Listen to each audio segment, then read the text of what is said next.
Welcome to Paranormal Chat with Black Hills Paranormal Investigations. We are your guides into the shadows, chasing ghosts, uncovering secrets, and capturing evidence from the other side.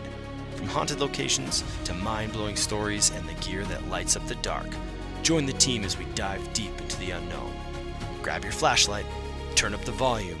This is where the real hunt begins.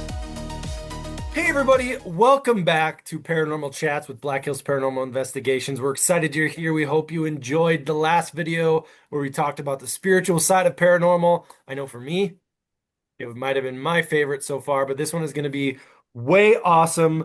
So tonight we're going full gear nerd mode. All right, as the tech guy on the team, I am pretty excited about this. We're going to talk tech. All the equipment we bring into the dark with us has a purpose, a history, and some wild maniac story that maybe some of us will tell as we go. Now we all picked a piece of equipment that we're more interested in. Maybe we didn't know about too much, or we just wanted to know more about anyway. And we're going to share that. And maybe we'll talk about after all of this our favorite piece of equipment that we won't go to an investigation without. So we're going to kick things off first. But before we do that, what I want to say is that we're going to talk about a little bit of the unsung hero of the whole paranormal equipment world. And it's a tried and true. So Mo's going to talk to us first about the digital audio recorder and the periscope, which will be fun. I do want to say that if there was a person on this entire planet whose talent is catching incredible EVPs, Mo is that wizard. I'm not even joking. Like, I can't catch an EVP like Mo can. I don't know what happened. Mo's got like the spirit fingers, if you see what I did there. Spirit. Woo. Wait, all right. That's terrible. All right, Mo, what do you got for us? Okay. Plain old-fashioned audio recorder. Everybody sees it. And you can buy them at Walmart, Sam's Club, Target, wherever. You can even find them used. I use these. I have like 6 of them, and there's a couple that I have. They're different brands, of course. I have an old Panasonic that I carry with me for slams. And you walk into a room and you ask, "Hey, is anybody here? My name is Mo. What's yours?" Blah blah blah. And then you hit record and you let it run for a minute or two, and then you stop it and see if you got anything. Once in a while, you pick up stuff. Sometimes you don't. Now, with the regular ones, with the regular recorders, I'll leave that they're in a certain room or whatever for the duration of an investigation. And then I have to listen to them all over again in real time. So if you have 6 recorders, let's say, right, and you put them out, all 6, and let's say the investigation lasts 6 hours. So I've got 36 hours of real time I have to listen back to, it's a pain in the butt. And let me tell you, and white noise is the best sleep aid ever, even if you're not tired. But with the slams, I was running one when we were in Adam's house. And Rose Spears, she's the director of communications at Deadwood History. She was with us. And because we heard something, we were upstairs, we heard something in the hallway. So I had her go out into the hallway. And while I was running the slam, and lo and behold, an elderly woman's voice comes across and asks, "Where is Rose going?" And that was really cool. That made the hair on the back of my neck stand up because that was instantaneous. Because I played it back, and there must have been 20 people in there, and everybody heard it too, which is super cool. So if you can get something, and you have a bunch of people that can collaborate it, and it makes it all that more appealing to you as an investigator. And also with the recorders, there's no filters with our stuff. The only thing we'll do is we'll lessen or increase the volume so you can hear it. And if the general public cannot discern what's being said or what we heard, we don't use it. We throw it out. And I do now, like, I'm just going to add just a little bit to that because okay. the EVPs are so important for us. They just bring so much to the table. Um, but like he said, if we don't have if it doesn't if it's not super clear, we won't use it. But it does bring some spirited conversations when we're reviewing Yes. because we'll say this, we know this is what it says and that's what we heard, and then but the team can't agree that it was something, then we throw it out. And but it is Right. it is it's very important, and it is fun. I agree. Right. And I'm glad you brought that up because after an investigation, the team will get together and we'll look and listen to everybody's EVPs, an audio or what have you, video, anything. And we'll determine as a team what's relevant and what isn't. And I wanted to put that out there for everybody to know. It's not like, I got an EVP, so it's the gospel. Right. And that's BS. Because, for instance, Zach could get an EVP, an outstanding one. And if nobody else hears it, it didn't happen, basically. Yeah. Yeah, that's least likely to happen because Zach doesn't listen to audio recordings because Zach can't hear the audio recordings. I don't know if it has to do with the white noise or just I can't hear the frequency or the tone that it's at, but we'll sit and every time we've done an audio recording together, I'm always like, What are we hearing? What are we supposed to be listening? And everybody's like, don't you hear that? They've played it back like 6 times, and I'm like, I'm lost. I cannot hear it. I'm sorry. I know what it is. It's your hair. There. It's like 6 foot thick insulation by your ears. Well, Right. listen here, okay? I move it, okay? And I got ears, and I make sure the hair's out of the way. But yeah, it's a bummer because I'd like to, get them and catch them. But I struggle so bad with hearing anything in the audio recording. Yeah, that's fair. Some of them are really hard to hear. So Right. But I will say for people that are interested in this stuff, like an audio recorder, like you don't have to be an investigator to put one out, obviously. There's no hard and fast rules. But be careful what you wish for because you might get an EVP that you weren't expecting. And it might be ugly and it might not be. It's very true. Yeah, the spirits or whatever you want to say, whatever you want to call them, they sometimes have the worst mouth in the world. Because they don't have anybody to answer to anymore. Okay, and for the next piece, I'm going to put it way up close. This is called a periscope. P-A-R-A, not P-E-R-I. Okay. And it's probably not going to work yet. It lit up just a little bit. You can see that? Yep. Okay. This does not operate on EMFs.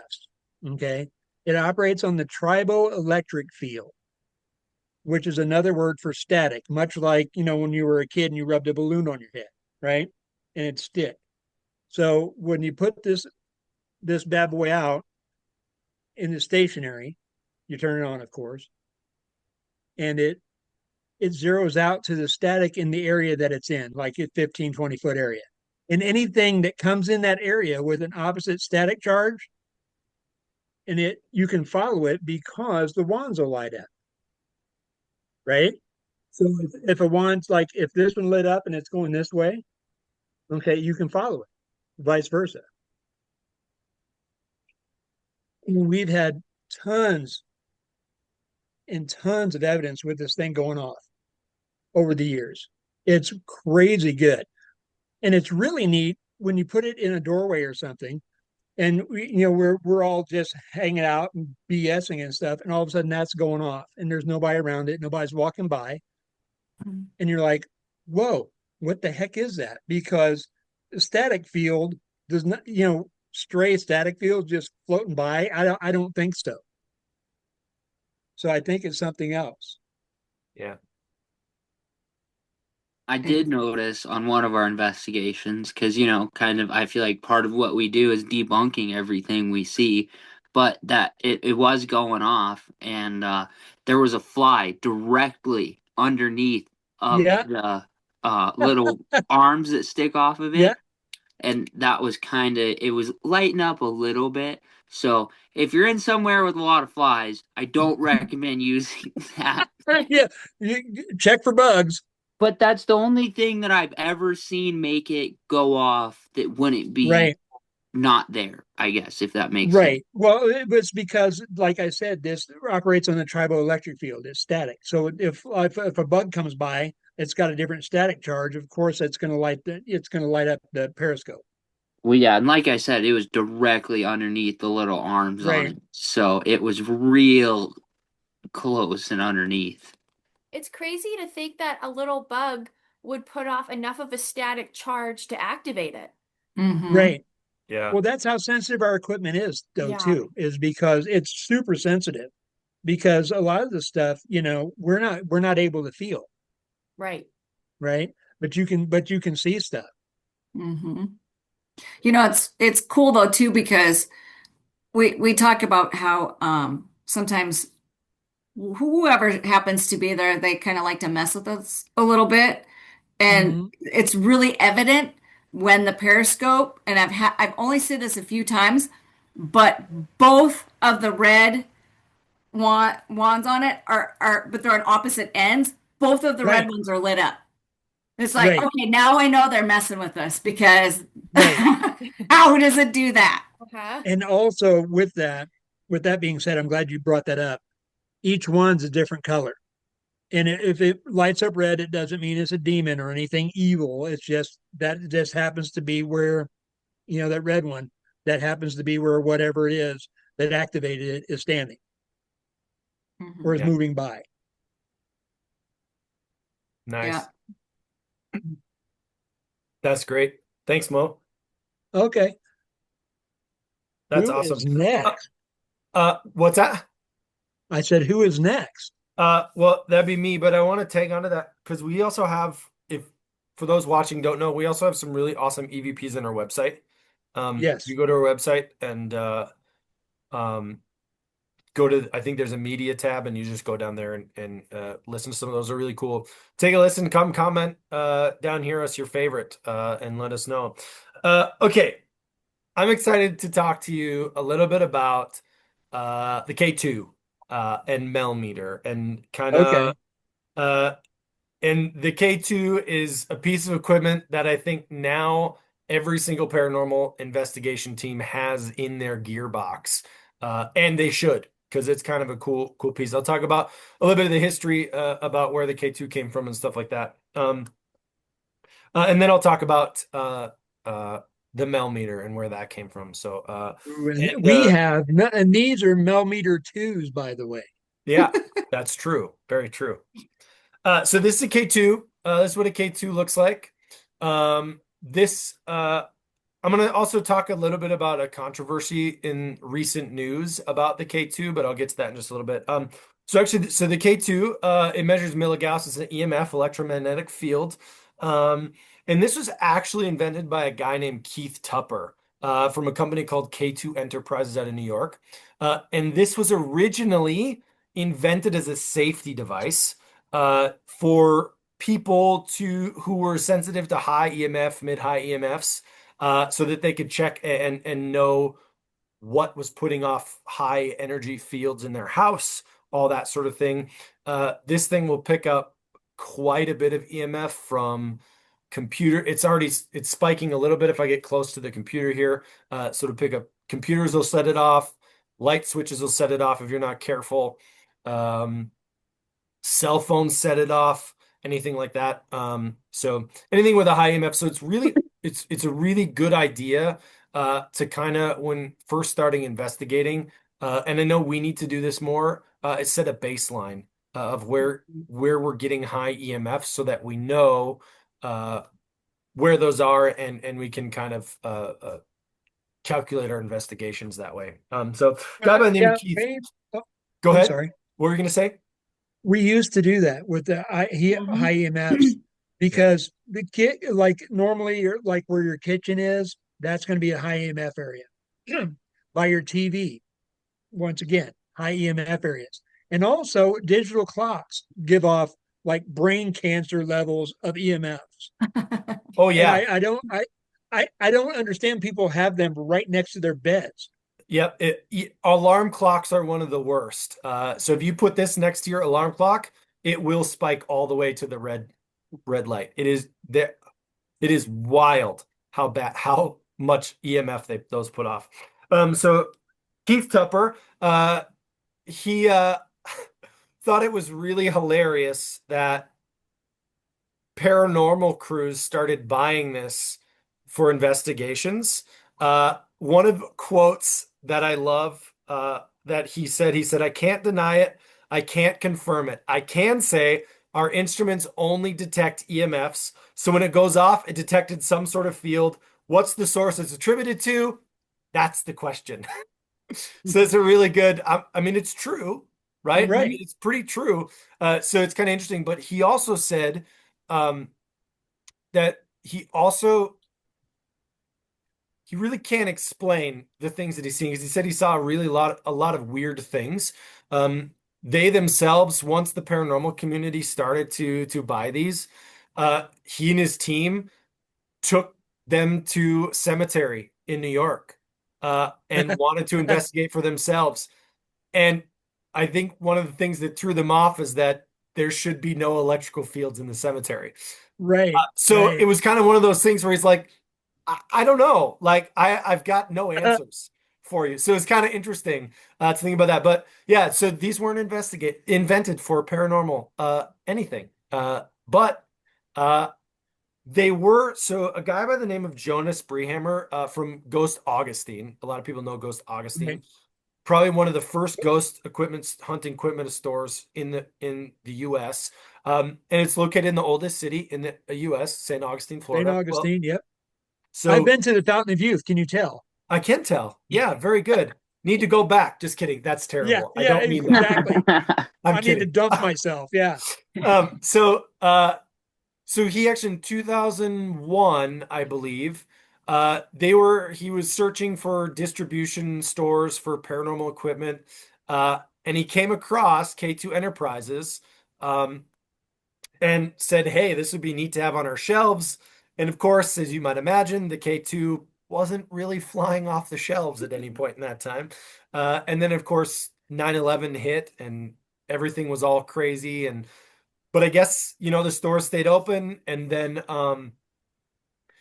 one of the first teams to ever use this was, I think it's called, what is it called? Oh, it was a first used in a ghost tour called Haunted St. Augustine, which I think Ghost Augustine now owns. But at the time, they were doing tours around St. Augustine, Florida, and they were using the K2, and they were documenting all the evidence and how good it was doing. And word got out. And eventually, we all know Taps got a hold of this thing in 2007 and made it skyrocket and made it famous.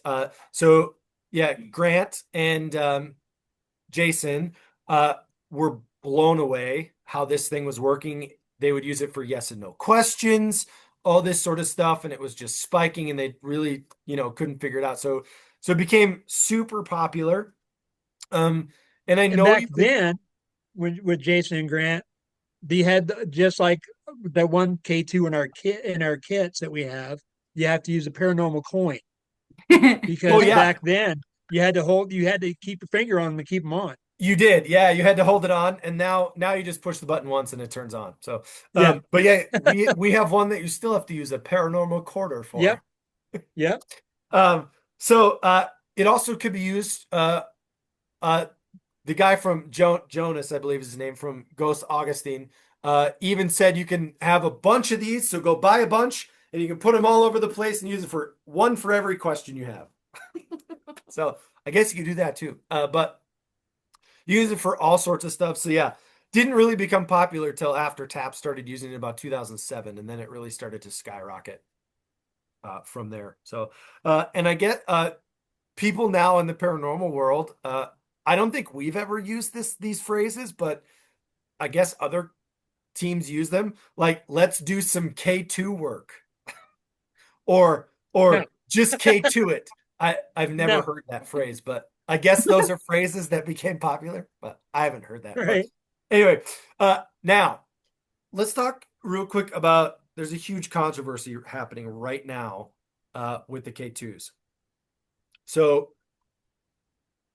right now, there are very few authentic K2s left. Recently, this one is an authentic K2. It's certified authentic K2.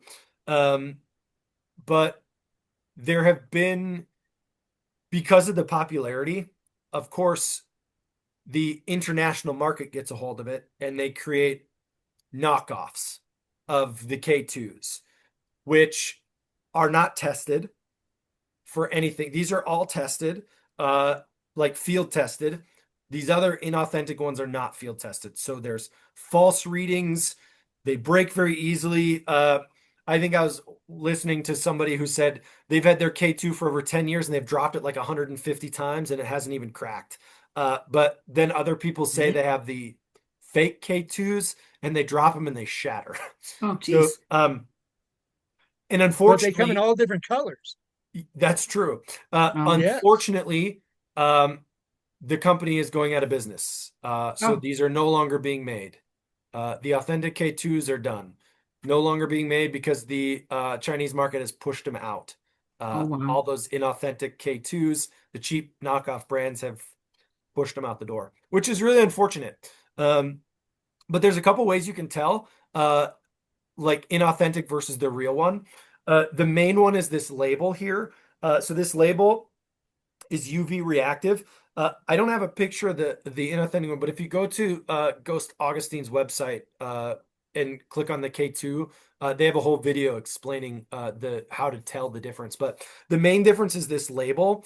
The labels are vastly different, and you can tell. So this one's UV reactive. The inauthentic is not. And right here, right below this band on the inauthentic one, it says K2 USA, and that's instantly, you know that it is fake and it's not real. So just something to watch out for. So there are only some companies left that are selling this. You also cannot go buy this in an electrician store. They don't sell these at any hardware store or anything like that. I've looked. But there's not very many left. So get yours today. I'm glad I got BHP, mine. maybe get a couple more. Oh, look, you have one too. I Yeah, do. nice. And I you did have to put labeled my it. name on mine because That's- somebody took. That's Somebody smart. ended Yeah, up with just like mine. mine. Yeah. We need to put our name on ours. And the other one too, this says right on the back there, you probably can't see it. It's engraved. This is made in the USA. The authentic ones will be said made in the USA and shipped from the USA. The Oh. other ones will be not. Will be not. Wow. Will not be shipped from the USA. So those are just a couple ways you can tell the difference between the two. So that's K2. Yeah. Measures EMF. You can go buy one to check if you're sensitive to EMFs, check the fields in your house. Because all right, people really switching are. gears. What'd you say, Well, Mo? hold on. People Yeah. are really susceptible to, not everybody, but some people are very susceptible to EMFs. You Mhm. can skin rashes, hives, all kinds of stuff. People yeah. get sick. It's Well, crazy. we've experienced that at the Adams house. I mean, we've had people go down in Right. the dining room and then all of a sudden they feel lightheaded and woozy and start to Right. yeah. So switching gears a little bit, Mo, if you would be my sweet Vanna White. So sorry, I know it's funny. The I Mel-Meter. look like Vanna too. You look so much like Vanna. Can you go I know, please put right? on your wig? Can you please put on your Right. Just kidding. The Mel-Meter. So this is also a really interesting piece of equipment. I'm going to tell you the story about kind of how the Mel-Meter came to be, and it's actually kind of a sad story. story. But a guy by the name of Gary Gulka invented the K2. He's an electrical engineer. Mel-Meter, sorry, not K2, Mel-Meter. he invented the Mel-Meter. He's an electrical engineer. So the meter, so it's kind of like it's an EMF, but it also measures temperature, proximity, a couple other things, and I'll talk about that in just a little bit. But the Mel-Meter was actually named after his daughter Melissa That's right. Galka. Yep. And so the story goes like this. So on September 24th in 2004, Gary, who was really close to his daughter, I guess couldn't fall asleep or something. And he had a weird feeling of unease and wondered why she wasn't home yet, all this stuff. And so he's waiting up, staring out the window. He finally saw headlights and he said, "That must be Mel. She's home. Great." Instead, it was actually a frantic friend explaining that Melissa lost control and hit a tree of her car. He went to the scene, watched helplessly. The firefighters were using the jaws of life to pull his daughter out. He followed the ambulance there. There was a bunch of tests being done. Unfortunately, she suffered some traumatic brain injury, brain damage, and 4 days later, her family had to pull her from life support, which is really sad. So right after that, though, almost immediately, Gary said, the family began to experience some after-death communication.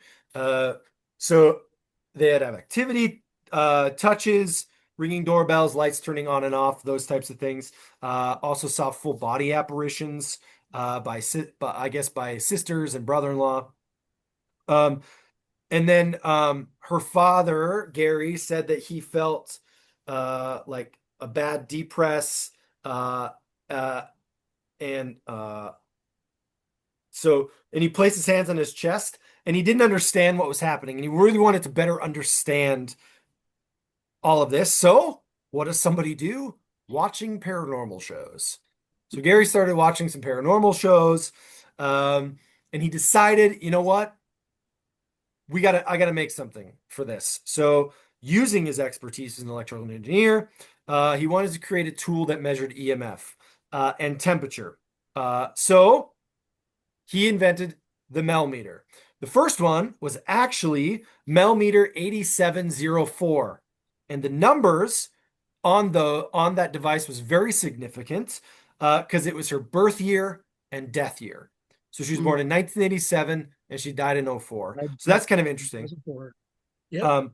And then he started using recorders, Mel-Meters. He also invented the spirit box, which I know LeAnn will talk about in a little while. So he invented a few other things like that. And he started communicating with his daughter. And he said the activity was really prevalent on her birthday, which was February 14th.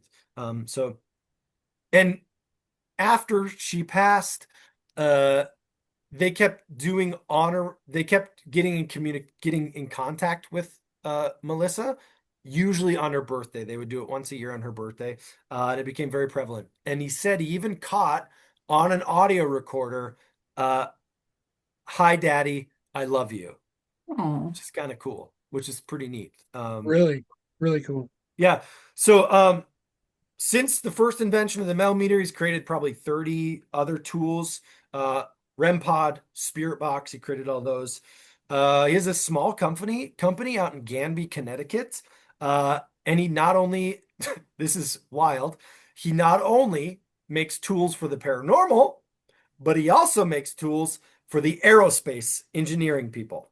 Wow. Which is kind of wild. So commercial medical equipment and all that stuff. And this is also really neat. A large amount of the proceeds that comes from the Mel-Meter sales goes to benefit grief support charities, which is pretty cool. Yeah. So that's great. Yeah. So that's the history of the Mel-Meter. Real quick, I just want to talk about kind of the things that what it does and the things that it can pick up. So first, it's an EMF detector, right? We just talked about the K2 does the same thing. Right. It measures the fluctuations. You can see it there.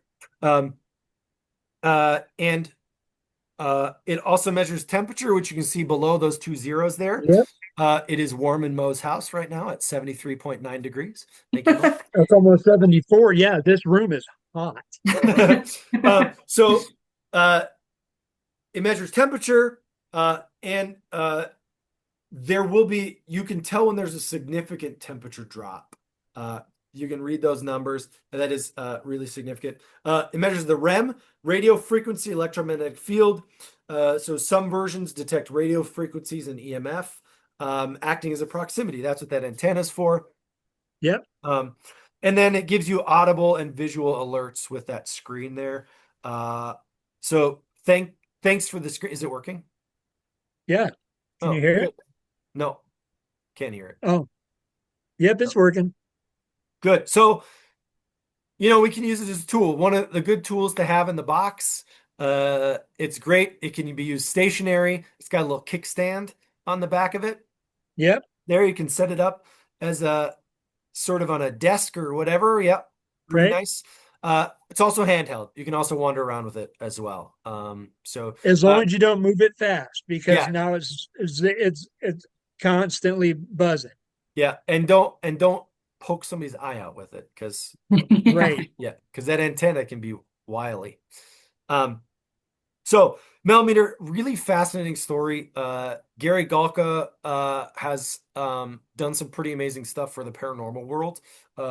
And I know that he was on taps for he went on with Jason and Grant at some point too. He went on taps, which was kind of neat.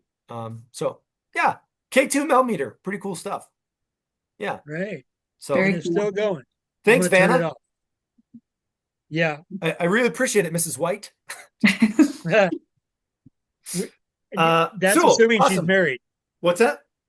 We're gonna assume she's married. Yeah, we'll assume that. Yeah. All right.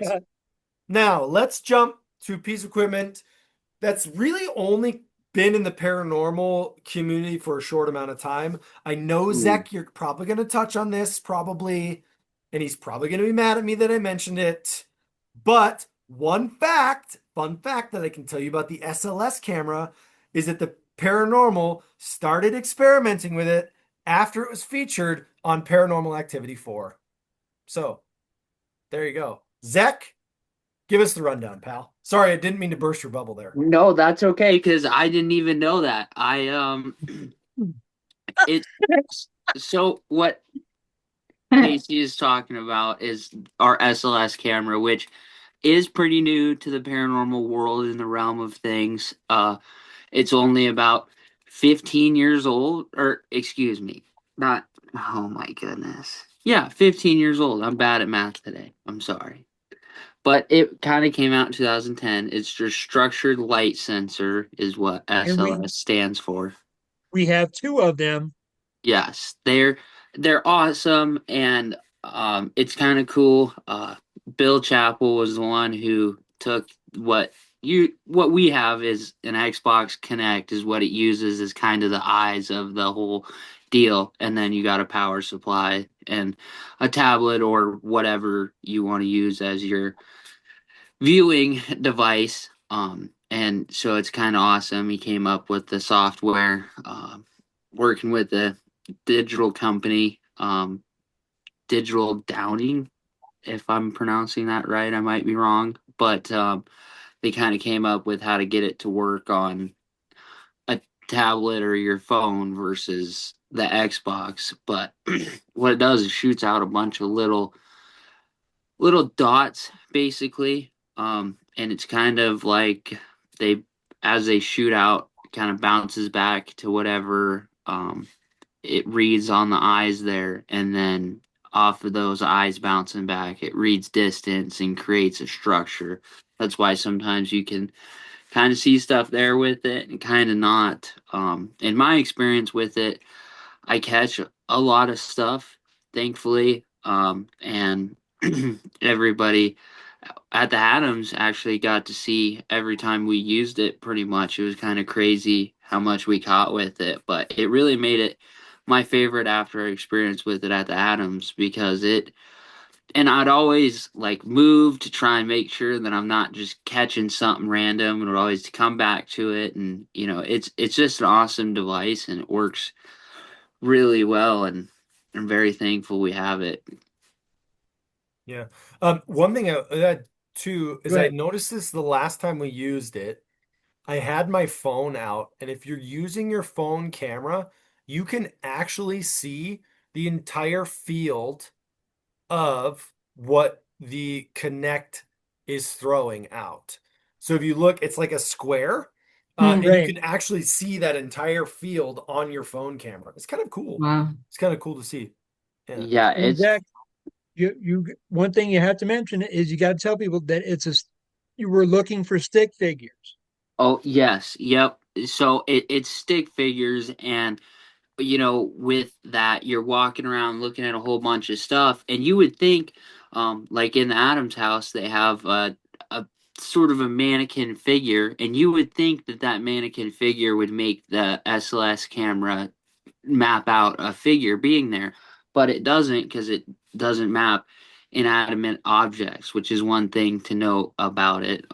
Kind of should have led with that, but it's really crazy, because if you have somebody walk in front of it or stand in front of it, it'll map that person, or being, if there's something there, which is why we love to use it in the paranormal world, because it maps things that aren't there but are there. If that kind of makes sense, Yeah. it's awesome. You could point it directly at a mannequin that you have dressed like a person, and it's not going to map it, which is wild to me. I don't know how, Yeah. those crazy brainiacs figured out some way to, have it only map people, because that's how the Kinect recognizes everything. One thing to note is that was released around 2010, and um, Bill Campbell got Chapel, excuse me, struggling with the reading a little bit today, but got his hands on it around that same year and started using it for paranormal investigations. So it wasn't out very long before people were starting to use it for different things, which I think is pretty cool, taking other tools and using them for something else, like a lot of the other equipment's been done with. Yeah.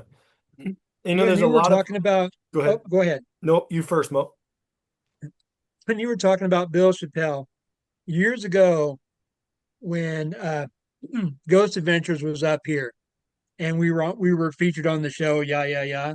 Anyway, Bill Chappell or Chappelle, whatever, he got to go into the Adams house and use some of his equipment in there. It was really cool to watch him do his thing. That's awesome. So Yeah. you actually met this guy then? Yeah. That's awesome. Yeah, that's cool. And it's it's definitely a piece of equipment that has kind of changed the game for paranormal investigations, because it's a tool that's, I don't know, technology is wild. There's only so much technology you can trust sometimes, but knowing that the SLS won't map inanimate objects it makes my brain itch a little bit, you know? Right. So it's Right. just really cool. Well, and especially if you point it at something that there's nothing there to map. Like if you point it at like Right. a blank wall or just a bed, like there's nothing figure like No. there to map, and then something shows up, it's like, oh, Yeah. okay. Or something lays on the bed with you, Uh-huh. Mhm. like Yeah. Casey. Yeah. Like me at the brothel, that was Mhm, wild. yeah. That was. That was wild. I couldn't believe that. Well, I and was it's like, well, also here's my dollars. it's also a great piece of equipment, I think, for introducing people into the paranormal world, because it kind of gives them a visual reference of what's going on.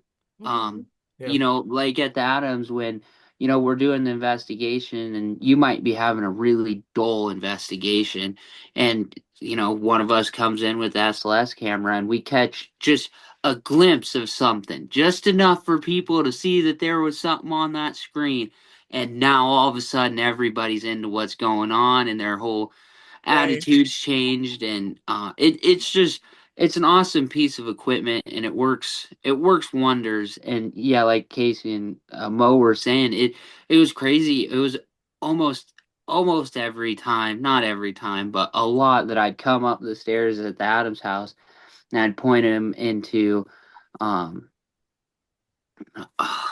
what is this? Is it WE's room? Yes. That's the one with the two Okay. beds. Yep.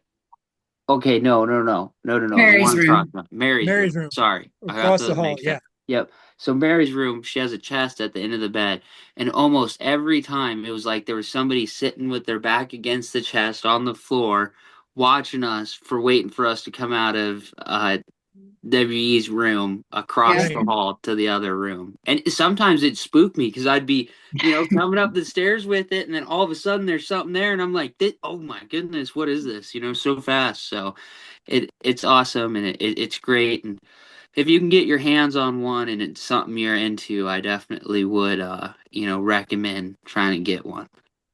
Yeah. Save your pennies because they are expensive. Yeah. Yeah, they're a little pricey, but worth it. So yeah, comment your thoughts right below. And if you're having a good time, like the video, subscribe, turn on the notifications so you don't miss another one of these episodes. We got a lot more coming your way. Let us know in the comments below what your favorite piece of equipment is. We're curious to know. So we got LeAnn. Yep. So both those. in my opinion, the SLS is one of the best. Now that we have two, it's awesome. So I do like the old school stuff.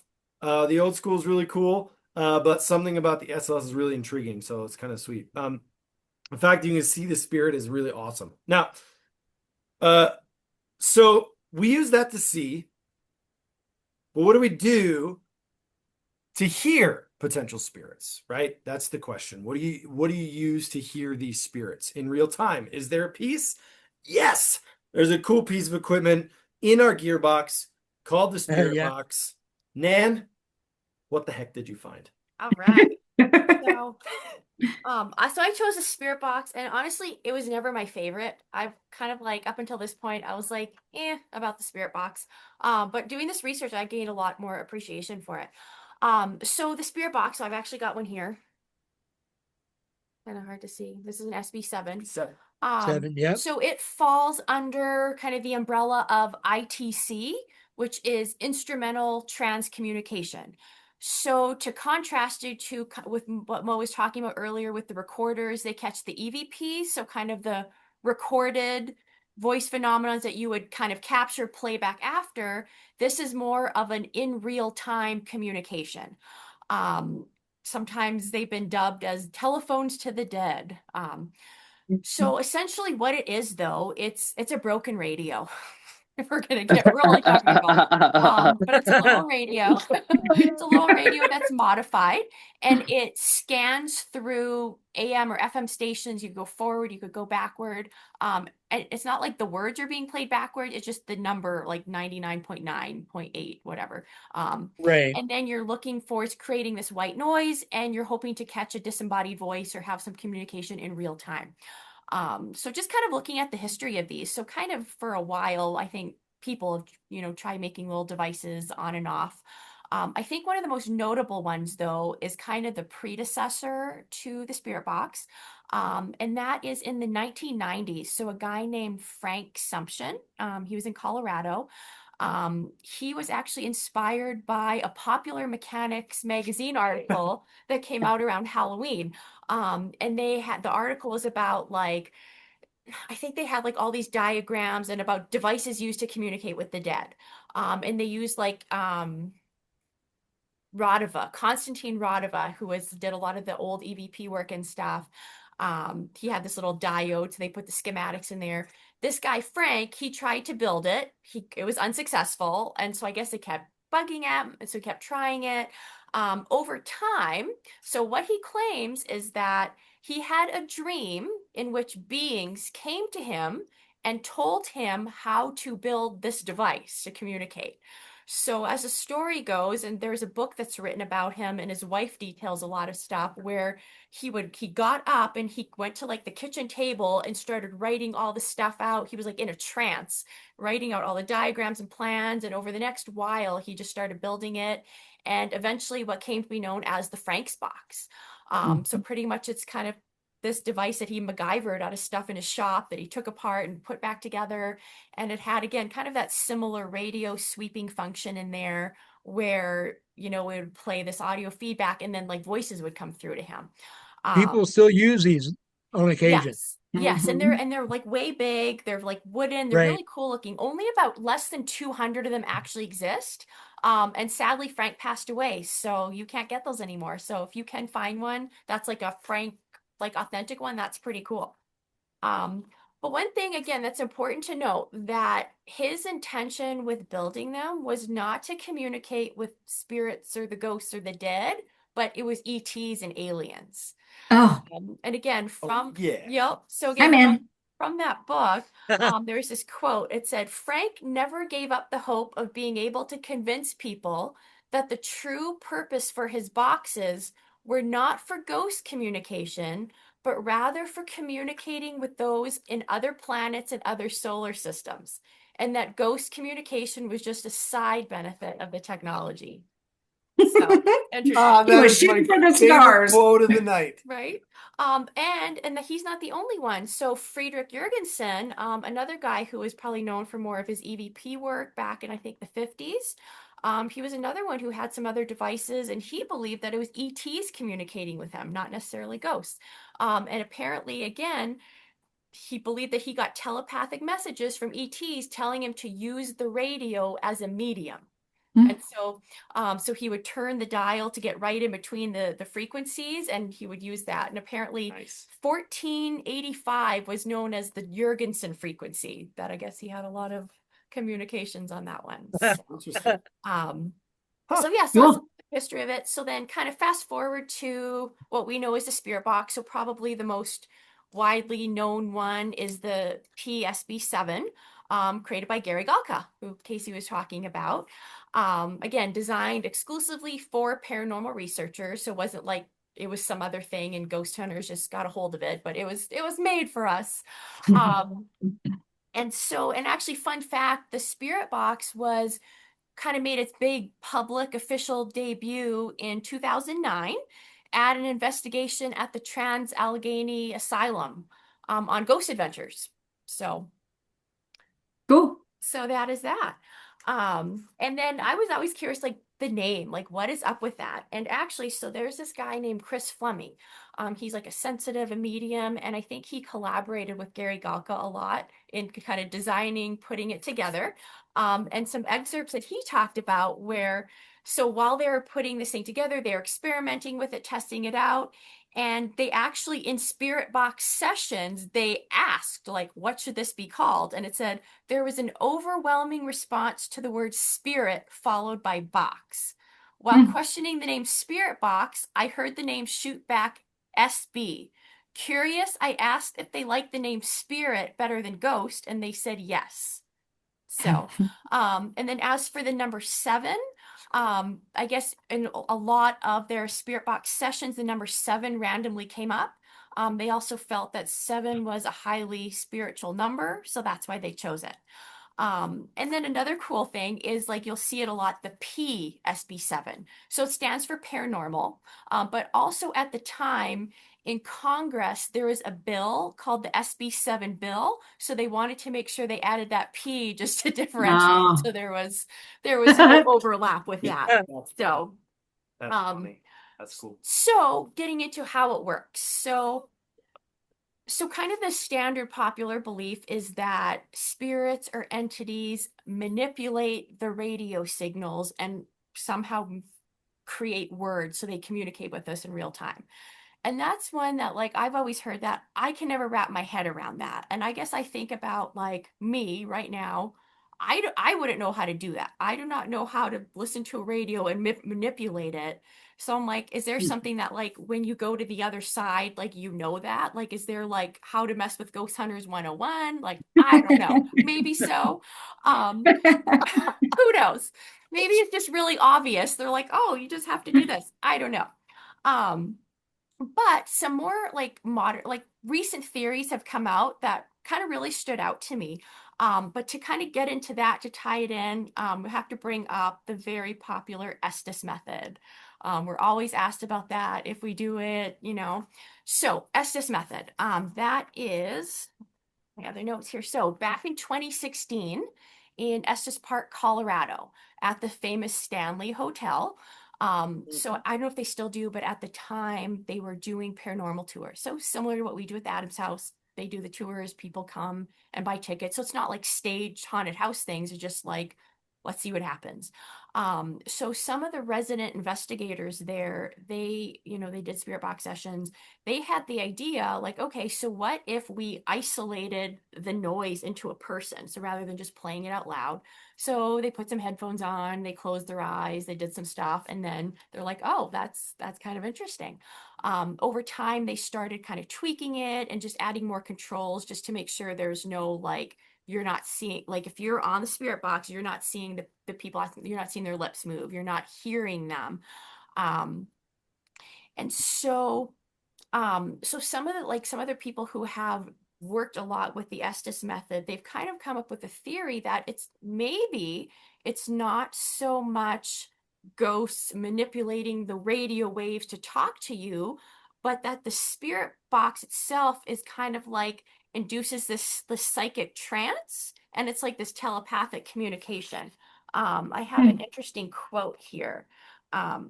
So while the conscious mind is busy listening to the sweeping radio channels, the receiver is lulled into sort of a trance, which is noted sometimes by the back and forth rocking motion performed by the receiver, so the person on the spirit box. The receiver begins to hear words and phrases that aren't really in the feed, in turn becoming a channel for psychically related messages. This might not be impressive if the receiver could actually hear or see the questions being asked by the others in the room. But with the sensory deprivation elements in place, it only makes the case for channeling stronger.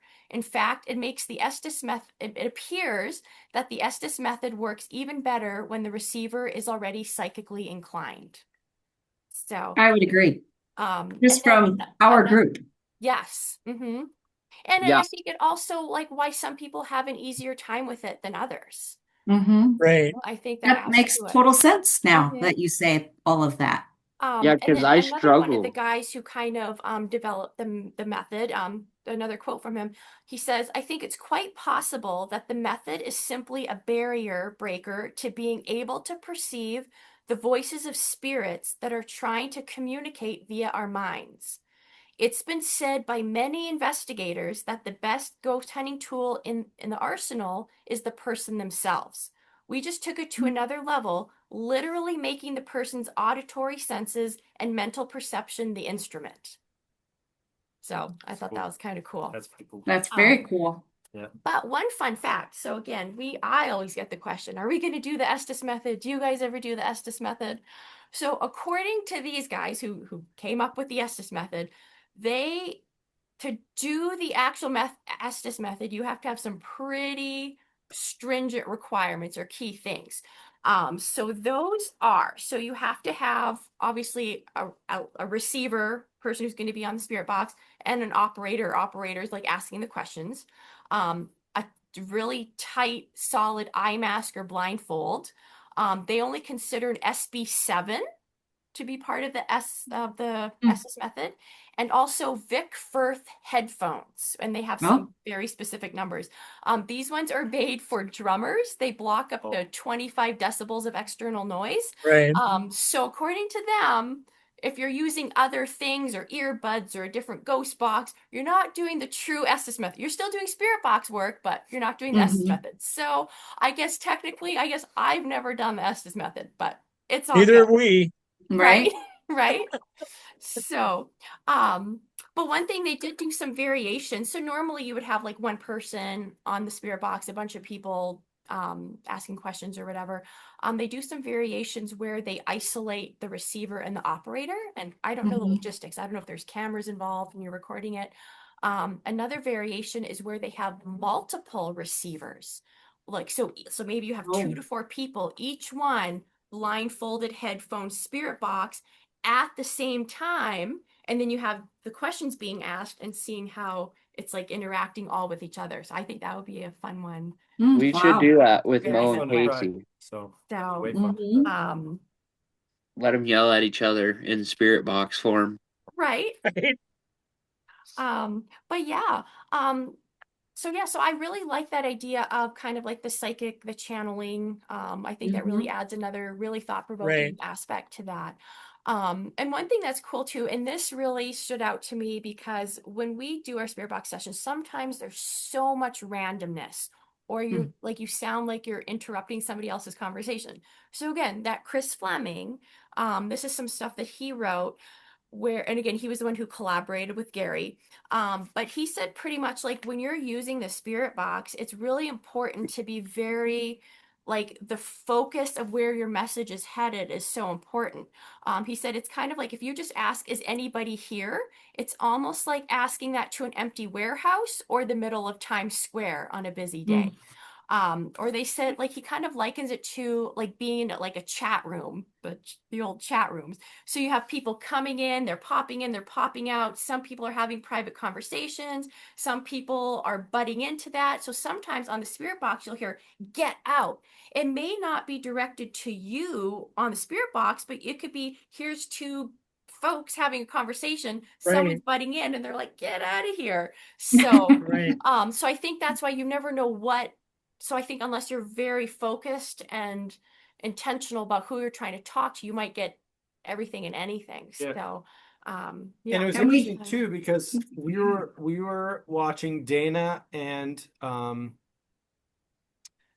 Dana Newkirk do it with the Haunted Objects podcast. If you know Dana and Greg Newkirk, they're pretty well known in the paranormal world.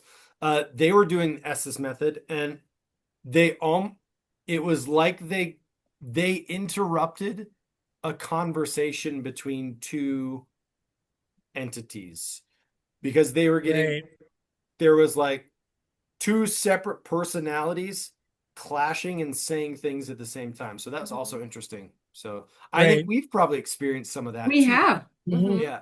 Yeah. Last time we did it, we were commenting that there was two separate conversations happening during that session. Yeah. And they were competing with each other. And it feels sometimes like it's not talking to you though. It's like, oh yeah, hell, you're just like listening in on something else. Right. So, yeah. But yeah. And then, and again, this guy mentions too, like, don't be discouraged. Like if you try this and you're like, it's not working, because it could take a lot of tries. It could take a lot of time and practice. So yeah, so again, I think, and again, when you consider that channeling element, that openness to it, I think again, that's why sometimes it comes easier for some and for some not. And you see it too, like if you have a bunch of different people try the spirit box in an evening, do different sessions, it's silent for some, and others it's like, and again, maybe that's coincidence, who knows, but so yeah, something just really interesting to consider and think about. So that's cool. It makes me feel better because then I know that it's not it is me because I'm not there yet. But you guys, but then when you listen to Mo and Casey do it, man, they're just having conversations like there's no tomorrow. And I get on there and I'm like, nada. There's nothing there. Well, I'm kind of glad that she talked about it in the way that she did, because it kind of puts it in a better, I don't know, next time I'm going to give it a try. And I'm going to think instead of, because for me, I was listening to that static. I was really focusing on the static, listening for a noise, whereas word that comes through. What you're saying is I need to just hear the static. I don't need to listen to it. Right. Like I think what I'm getting from this, because I've done it like once or twice, and again, I was desperately listening for that voice that comes through on the radio. That's like, what's that word? And am I trying to understand it? But I think what this is suggesting is that you let the static, I think, almost kind of take you into a trance, and then you kind of see what impressions come through. And I think you just go with that. And I also saw, I don't remember his name now, darn it, but one guy was talking about the spirit box and doing the session, the blind spirit box, like we do, all this sort of stuff, but starting it as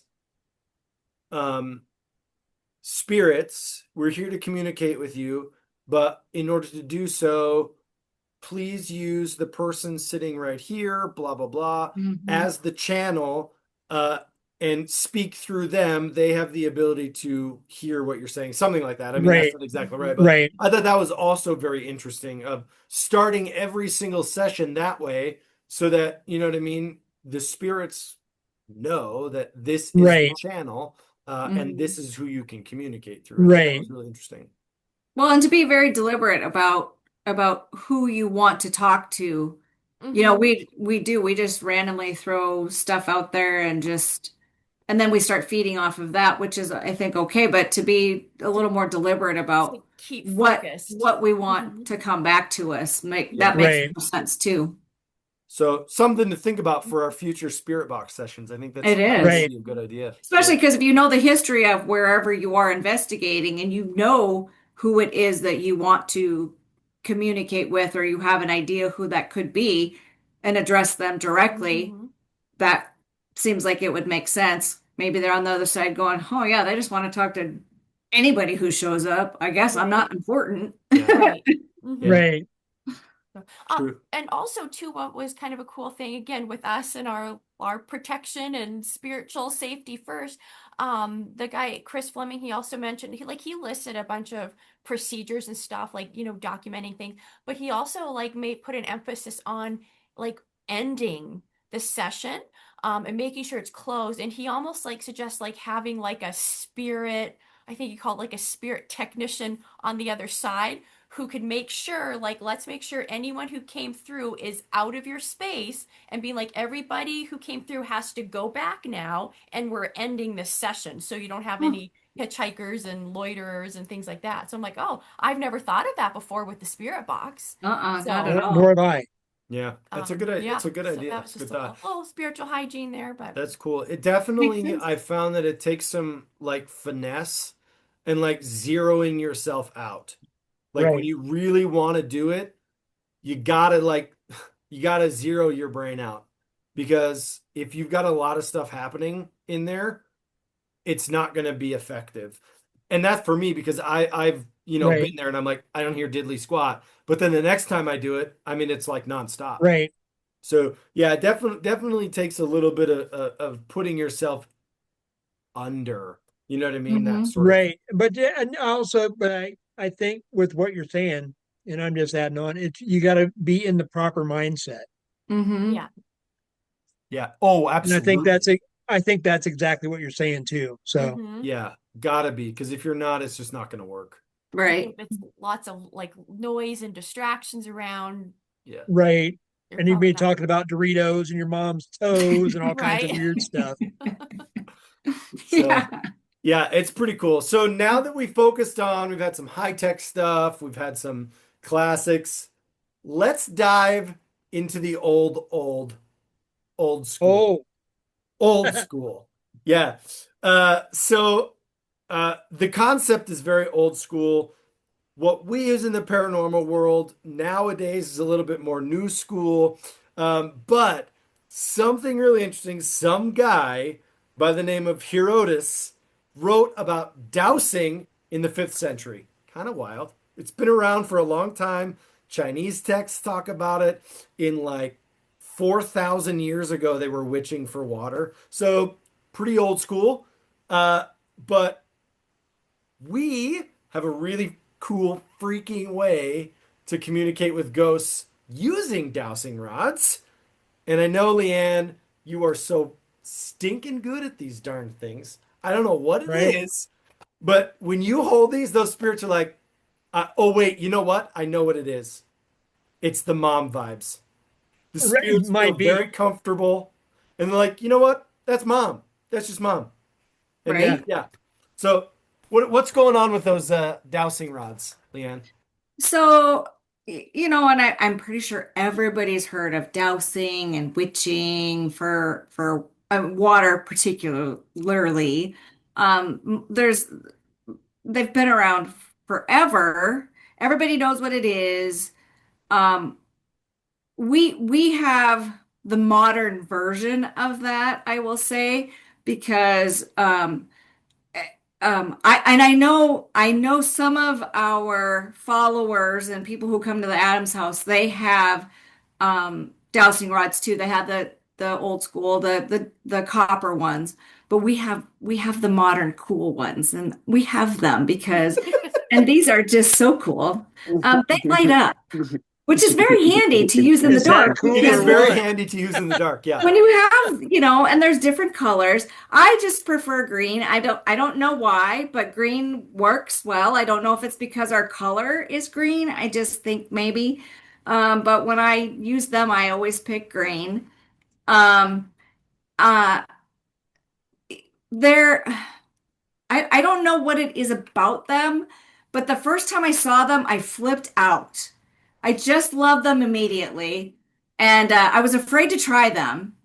And when I did, I was like, wow, this is so cool. So I just turned and um there I really like them because you can everybody gets to try them. Like when we go to the Adams house, they're a device that people watch me use them and they're like, oh yeah, whatever. You're making them do whatever.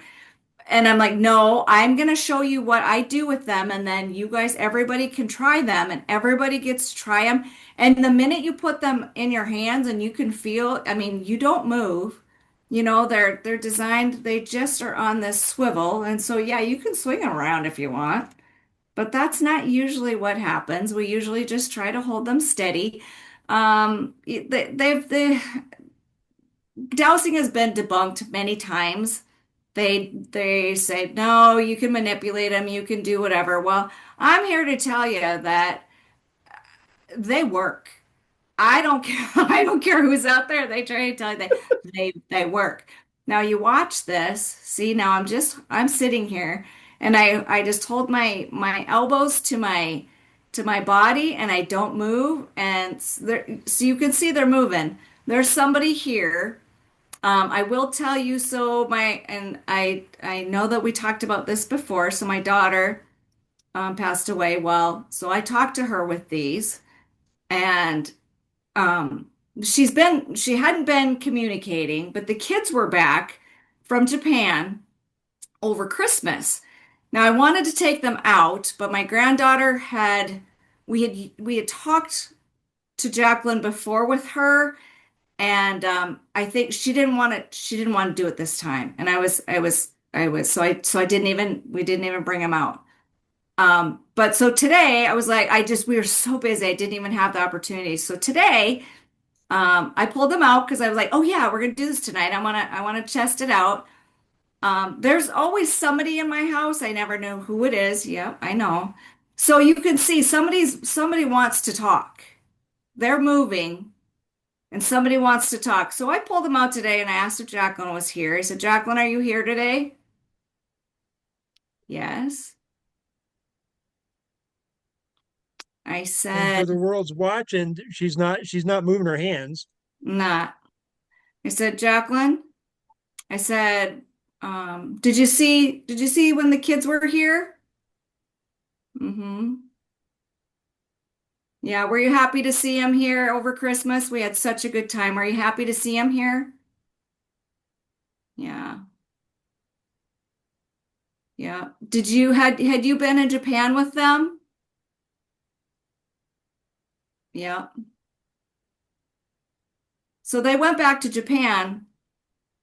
You're still here. I'm happy that you came and that you stayed for a while to visit with me. Are you going to go back and stay in Japan with them for a little while? Yeah. Yeah, they need you there. They need you to watch over them. I love you. That's awesome. I love that. I don't know what to tell you. All I can tell pretty you cool. is I don't know what it is. And I believe that it's my daughter. I don't believe, I mean, because I literally have had other times when I'll ask if she was here, and I mentioned it before, and it would say no, and I would say, "Are you the angel that Jacqueline sent?" And it would say yes. Now you can see when I'm talking about it, it says no. It's so to clarify, I guess I should back it up a little bit. So to use the rods, obviously, we try to ask questions that are yes and no answers, because that's the only way you would. Yeses are the rods cross and nose are, it stays apart or it goes way apart like this. It is very interesting the different people who will hold the rods, how it reacts. And Yes.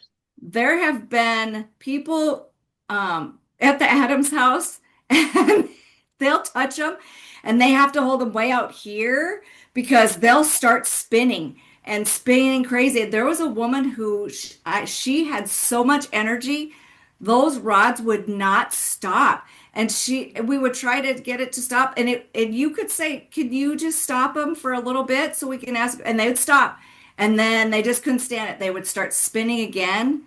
That's when you're a head scratcher. You're not really sure what is really happening, but but it does react differently with different people.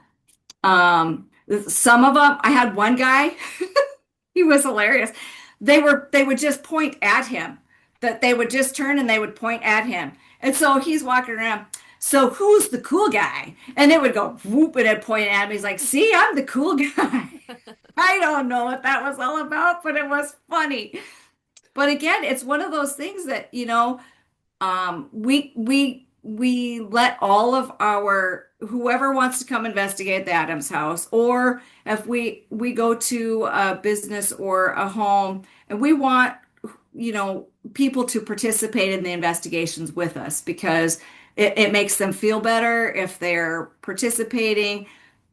This is just another thing, we give them all of our equipment that they can use. This is just another thing that if you're a skeptic, I love it when I have a skeptic. I had one guy this year who he was like, this is a bunch of bunk. And I gave them to him and he was just like, and they worked and we were asking questions and it's just fun. Paranormal groups, a lot of them are using these now. I believe them. I believe in them. It isn't for everybody, I suppose, but I guess that would go for all of our equipment. I mean, it's not for everybody, but they work for me. I love them. So whenever you need something, just let me know. I'll bring my rods. That's cool. I'm armed and dangerous, and they're really cool because they come in this handy little. It's like a sheath. And it even has a little. Those are LeAnn's samurai swords right there. They are. Right. Scabbards. Yes. They are. I do have to say, it is when you talk about spinning, right? When somebody has so much energy, it's not just spinning. It is like helicopter. They're gonna float away spinning. Like these things are spinning incredibly fast, and in order to actually do that, and they're standing still, hands not moving. Yeah, you'd have to. Things are spinning. You have to like whip it like this with your hand. So it's one of those things that really makes you like. It's just it's one of those brain scratchers. You're just like, what is happening? Yeah, it is. It is. And a lot of times we just leave with more questions than we have answers, but and like you said, and I'm a visual person. I need to have that visual, and I think that's why I really like them because you always can get results from it, and I can see it. I don't have to feel it. I can see it. So that's always helpful. And it's really fun, like you said, watching the skeptics, right? You give them to somebody who's a skeptic of something, and like they start spinning.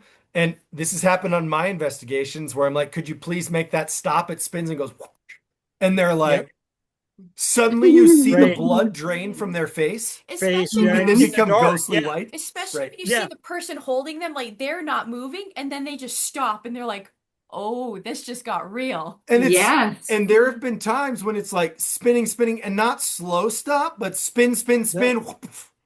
Yeah. And like to a dead stop. Like, and then you could say, can you have them spin the other direction? And then they'll go the other direction. Right. They're like, okay, here, somebody take them. Yeah. Right. I know. So somebody else, here you go. I don't want them no more. Yeah. It's good. Yeah. It's really I had one gal, she was holding them and we were talking to somebody. We were in Mary's room. I believe. And she just started sobbing. She was holding them, and she's like, she was a feeler though. She was a feeler, and the rods were working as well, and she just was sobbing. And Yeah. finally, she's like, somebody else has to take these. I can't. It was too much, but it's just cool. It is cool. So I have to ask, so like if you were coming from a skeptic's point of view, or like what would you say is like, I don't know, the mechanism that's making these work? Like sometimes in my mind, when I'm trying to like visually understand this, like if you are holding the rods, is there a spirit at the end of the rods moving, like holding them and moving them? Is it an energy channeling thing? Because again, sometimes we'll ask the question, point to where you are in the room. But I'm like, Right. if the whole idea, if a spirit's manipulating the rods, if they're holding them, they're like, I'm standing right in front of you. Like, so what do you guys think is going on? Like, what is moving them? What's going on with them? I think it's energy. Mm-hmm. You know, I would agree. and obviously, you know, the non-living or whatever, they're like, let's say they're standing in a corner, Mm-hmm. but they can project their energy to where you're standing. Gotcha. So not literally holding onto the rods and Right, moving them. right, right, Right. Again, not channeling. They're just using you to Yeah. As the channel. do the work. and with the dowsing rods, they're not going to register EMFs. Right. So Right. something is Yeah. manipulating them more. You know, that That's true. it might be a person. Who knows? Right. Yeah. But it is cool when um, we'll ask the question and the rods will cross, and then we'll have other pieces of equipment in the room go off at the same Right. time. Mm-hmm. Right. And Like those it's a And good different it's things. good for that too, because you can see Right. this and you can hear that, or the bell will go off when we have the dead bell. Right. We've had, multiple things will be happening, but you get that Right. visual, you could hear it, you can, those of you who can feel something. Yeah, I love having so many pieces of equipment that Right. we're very versatile. Mm-hmm. Well, I think we've said this before, but it also seems like once in a while, like you have a spook or specter, ghost, what have you, and they're drawn to a particular type of equipment, Mm-hmm. and that's all they're going to use. They're Yep. not going to set off the K2 or whatever. And maybe Mhm. they like the periscope, or maybe they like the Mel-Meter, or maybe they like the K2 or your dowsing rods. It's hard. Or It's maybe hard telling. Or maybe like what I know often we say, if you need more energy, you can take some of my energy, Right. whatever it is. Maybe the rods are just really easy to manipulate, because we are holding them. So there is more energy here, and they don't need to have as much to make it work because we are the energy. Well, and also That's if a you good think point. about copper, copper is one of the biggest conductors of electricity there is. Right. And so Makes sense. everything has energy, right? We as people have energy, and those on the other side have energy. And for me, it's somehow both sides manipulating energy at the same time and converging to a point that causes it to do something. Yeah. I know that probably doesn't make sense to those scientific No, minds that out made there, perfect sense, actually. but to me, it makes sense, right? Two energies converging, causing something, right? Yeah. Because you're Right. putting off the energy of wanting this to happen, and the spirit on the other side is picking up on that energy, and your energies meet together to make that cross. That's what Right. I don't know. I know that's weird, but that's what makes No, sense. that makes Yeah. sense. It Yeah. does. So, definitely, like I said, they love you because you have the mom vibes. I'm for sure 100% sure that is what it is. It's the mom vibes for sure. Yeah. So we got stuff for EVPs. We got crossing LED rods, phantom voice boxes, spooky recordings, the thing to catch unknown figures on the screens, I think it's probably safe to say that our paranormal gearbox is full. For those of you who've ever been to one of our investigations at the Adams house and you've seen the table, there is not one single left open space on that table.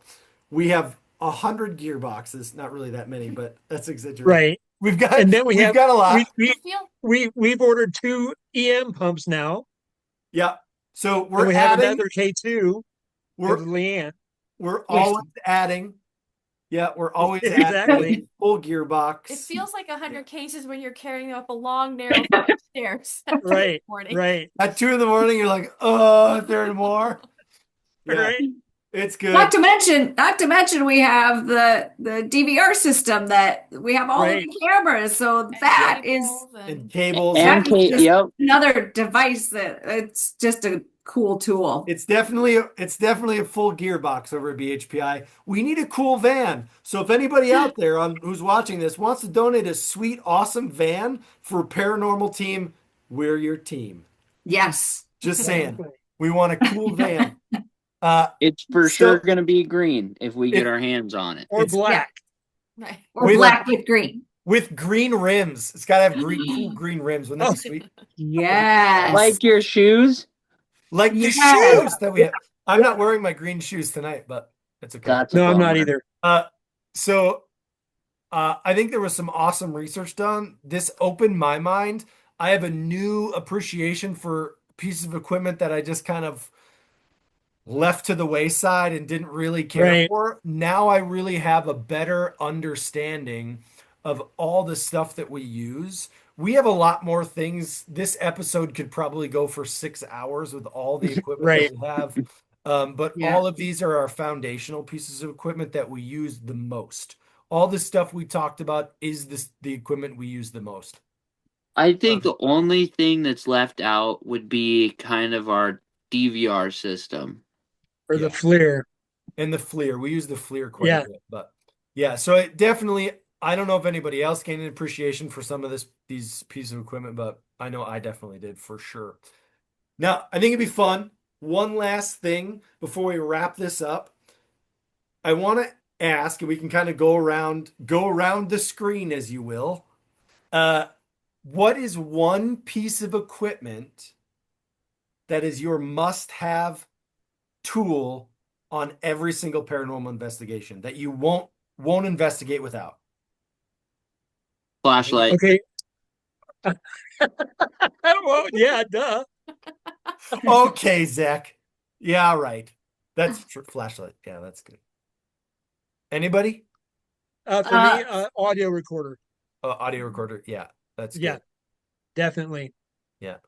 My new favorite one now is the bell. I don't think we can go anywhere without the dead bell now. It is pretty sweet. Mm-hmm. Yep. You probably need to order another one. I think so. 2 of those. It's a cool one. Yeah. Uh-huh. I would say the music box. As we don't give it enough credit, I don't think, but I love the, where it just breaks the beam, and that one just, when it goes off, it's eerie sounding, I think, is cool. What does it for me, is kind of the eerie tone of it, but it's also that's very true. It is the best. And the best noise. And I don't remember if we said this last time, but Nan and we bought a different kind of music box. Oh, so now we have another one we get to try on the next investigation. Ooh. Oh, I'm excited now. Yeah. We're excited. So, dude, you got to put up pictures. I know. Well, I'll share it with you. Yeah. This one is, what is it called? It's a music box, but it's actually a handheld music box. It's not the PMB. It's not the PMB. So it's essentially the same thing, but it's a handheld one. So you can take around everywhere you go. It's really awesome. Yeah. Oh, that would be cool. And cool. it has the same sort of creepy, clinky thing. It goes. It does. I love that part. It's awesome. I love it. Yeah, that one's cool. I know for me, I think I can't go on any investigation now with 2 things: my mag light and my full spectrum camera. Like Yeah. Right. those are two that I always have on me at all times, is those two pieces of equipment. I think for me, I really like the periscope. Just because it has that visual feedback and it's not Right. motion activated. It's not Right. EMF active. You know what I mean? So it's that very like Right. something really has to be there to be setting it off. Right. And then one thing I want to get better about is like a handheld camera. Because again, sometimes you hear things, you see things, but you have no way to document it, especially if you're not by one of the static cameras. So that's, I think, one thing that I'm going Right. to try to be better about carrying around. And then, of course, coffee and gummy bears. Oh yeah. Oh, Yeah. Coffee and man. gummy bears. Stay awake, team. Yes. Yep. That is something we will never, ever not have on an investigation. Exactly. Ever. Yeah. Always Yeah. have coffee and gummy bears. That's so true. As long as they're not peach rings. Hey. Yeah. Jury's still Yeah. out on that. Yeah. Hey, listen. I've when talked you to a couple other paranormal teams who also enjoy a good no, peach ring. I got No. this. I got this. Don't you even worry. When you stop crop dusting people is when you can have a say on peach rings. But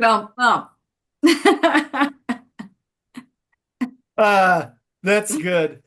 Well, awesome research from every single person. I learned a lot. We hope you all enjoyed this. We hope you learned some cool stuff about our equipment so that when you come on one of our public investigations, you'll have an appreciation for it as you're holding it in your hand. You know a little bit more about it. And if you get there soon enough and ask nicely, we might let you get the one you want.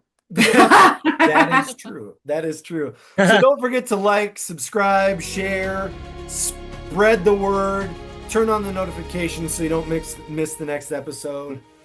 Happy hunting, y'all.